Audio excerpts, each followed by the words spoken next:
What's up, everyone? In today's episode, I'm going to be talking about how we learn. What I really think about the educational system today, what I think we should be teaching our children, and what we all need to do about it. So listen up.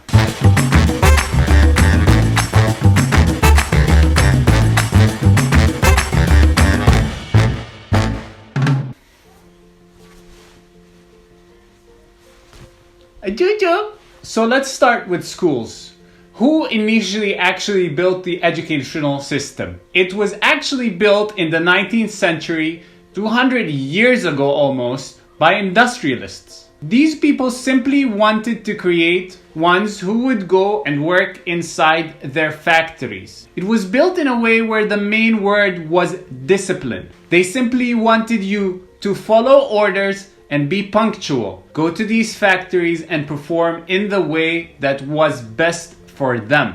So let's think about it. You go to school and what do? You memorize stuff. What happened in World War I? Who were the main characters in it? The years. Or which planet is closest to Earth? But instead of this information actually being something that you're meant to use in real life, all the educational system is meant to do is to grow your skill of memorization. And then within school, you're constantly given instructions. You hear the bell when any of the classes are done. You're told to stop talking, to open page 13. Instructions, instructions, instructions. Just like in a factory. So you're given this set of instructions, and all you're meant to do is do A, B, C, and that's it. Don't do CBA, that's not gonna work. Don't do A and then think about something new that can improve A and then do B and C. That's also not gonna work, because simply when you're working in a factory, there's a fixed manufacturing process that's meant to optimize the way in which these products are produced. And if you come in there wanting to mess it up,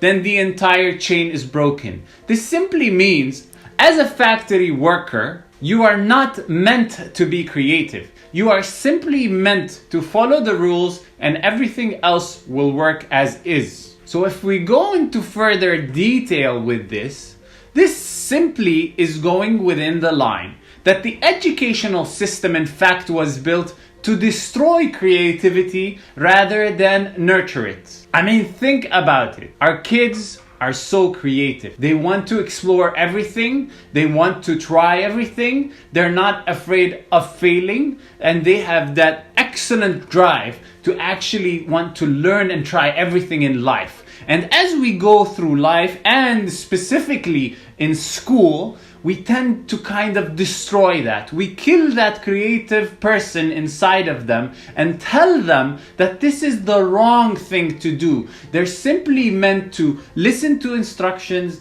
be disciplined, and go through the system. Anything else, in fact, is defined as failure. But that's not the way the world works. The ones who are most creative are the ones who function in that exact way. Then why are we grading our children according to the number of things they did right? Why are we punishing them when they do something wrong? Why, when you graduate, the first thing they look at is your GPA or your grades? Why is this being the system in which we produce a success?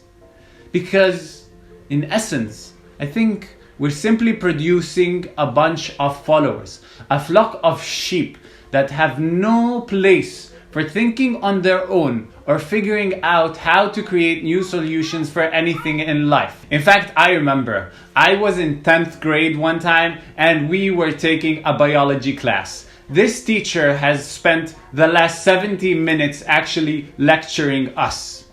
And I could not take it anymore. So naturally, as I used to do all throughout school, I started talking to my friends, finding anything to get busy with because I was getting bored. And then the teacher got very frustrated. She faced me head on and she's like, "Why the heck are you talking? Being annoying," and so on and so forth. And I, being the person I am, couldn't shut up about it. And I was like, how the hell do you expect me to sit here and shut up and listen for all this time with you simply talking and talking and talking, and then expect me to just sit there and do nothing but listen to you.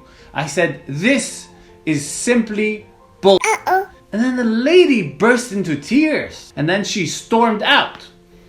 I kind of felt crappy about it. Afterwards, it was awkward that I got a grown-up to actually cry and leave. But it was just something that was blowing up my brain. I was gaining no knowledge.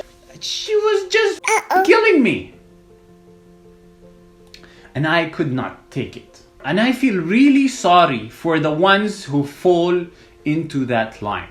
The ones who actually along the way lose that part and start feeling like that's actually something wrong that they need to give up to be able to make it in life, or to satisfy the expectations of the society or the expectations of their family or friends.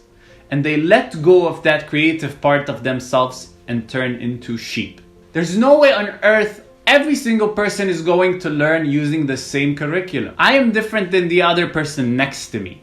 I learn in a very different way than he or she does. Then why are we all meant to sit in a single classroom that has the exact same style and learn the same thing in the same manner? What about if I came and asked you, how do you learn? Do you read articles? Do you watch videos? Do you listen to audiobooks? For instance, I am not able to read books, but I can definitely listen to audiobooks. I can't learn in that way, but I can learn in this way. The system is broken, and it really needs serious reconsideration, because what we are producing today is a mass flock of sheep who are not going to be able to change anything about life and will simply not know how to, but need to follow others. And that works really good for the ones who understand how things should really be, because they will be able to leverage the sheep. On the other hand, if you're a parent like I am, I think you're probably feeling very much concerned about how your children are gonna turn out. And I'm betting you want them to be on that other side. What about exams? We're telling our children that making mistakes is wrong.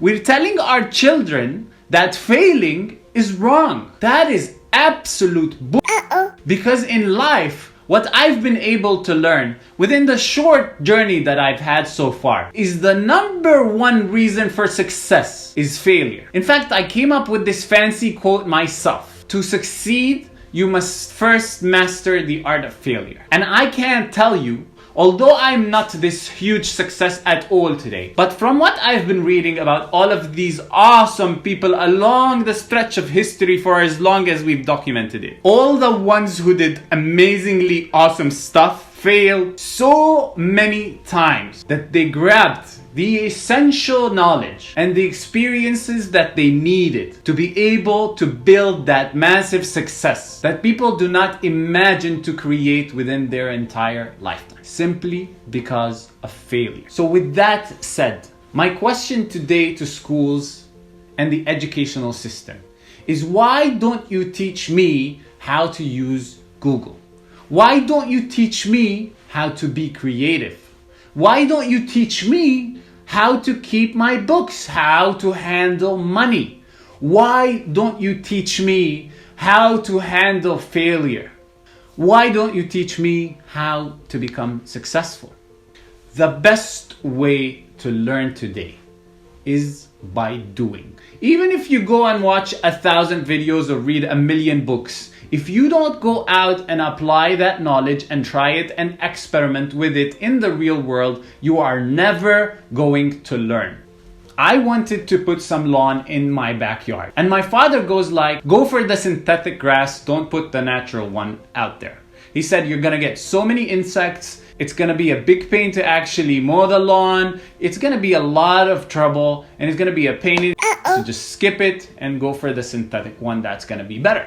And you know, my father, and I do believe that, is usually right. But I still didn't listen to him. I still, in my heart, had to go and try it out for myself. I had to do it and regret doing it, and then learn what the right way to do it was on my own. rather than just simply listen to what he had to say to me. And I had this conversation with him just a day ago, and he told me, you're not able to leverage people with experience. That is something that is very wrong. And I thought about that for an entire day, and this is what came out in my head. It's not that. I believe in his experience, and I actually knew that he was saying the right thing. And in fact, he was actually right. It is a pain in the and I have a shitload of insects in my backyard. But the ones who listen to experienced people and then want to try something and change something about it, or just feel like they need to try it out themselves to be able to see it, touch it, experience it, and learn from it, are the ones who are able to do something new. How can an inventor go and create something when they don't want to try anything simply because those of experience said otherwise? Thomas Edison, when he created the light bulb, previously there was light coming out by simply applying heat to the metal wire. But the thing was, it would actually get so hot in a very short period of time and it would explode. Not really explode, but basically there would be no more light. What he simply kept on trying after 10,000 failed trials is to how he can control or slow down that heating process and keep the light on for the longest period of time. And that's where the glass thing came in. We only learn by doing the thing ourselves. So here are my resolutions. Parents, this is all on you. You need to teach your children, to educate your children, to have the right skills to go through life. Don't fall into the trap of the world. Do not get so caught up with GPAs or marks. Do not get caught up with the norm. The ones who get straight A's in school are usually not the ones who are most successful afterwards. So here are the steps that I will personally follow with my own children, and I hope it helps you. Number 1, encourage them to make mistakes. Because if they make mistakes and they are not afraid of failure, they will be able to create amazing things in their lives. And they will go to lengths further than your deepest imagination. So let them make mistakes. In fact, reward them for making mistakes. Number 2, let them hurt. Let them feel failure and embrace it. Let them go through that hard time of feeling like this sucks. Because handling that hardship is the only way they will know how to turn these failures, these losses, into success, into things that they can really use in their life. You know how today they give all these trophies to the second place, that everybody's a winner when they play sports? That is such complete bull. Because if they do not understand what failure is, they cannot succeed. Reward persistence. My kid the other day wanted to go this way and I wanted to go that way. And I kept on carrying him and putting him to go that way. And then he kept on coming back. I do the same thing once, twice, 3 times, carrying him, and he still wanted to go that way. You know what I did after the 3rd time? I said, fine, you go that way. And I followed him for at least 15 minutes when he kept on walking down that street towards nowhere. But I simply couldn't resist the fact that he was so persistent and that I needed to reward that. Teach them how to be creative. Let them experiment with things. Let them dance. Let them paint on the frickin' walls. Let them play with sand and make a mess. Do not say no, no, no to everything. Let them touch, let them experience, let them try. Because in that way, they are given the space to feel like they can accomplish anything. Teach them how to build relationships. Teach them about trust. Teach them how the world is a nasty place and how they need to tackle relationships. Let them be always open, but teach them how they will be faced with different kinds of people and how they need to handle it. Finally, teach them to keep learning. I mean, you need to understand, our world is changing every single day. It's not like we can look forward for like 5 years. We can no longer look forward for a day. So with that said, they need to keep on building that knowledge that enables them to be ahead of everybody else, so that they understand many of the factors that are running today's world, which will make the risks they take very minimal. Because in essence, a risk and failure comes from usually the lack of knowledge. And so if they keep on learning, you're giving them the best weapon they have to face life. To finalize, please remember this one thing. Those who are not afraid to fail are the ones who change the world. Cheers.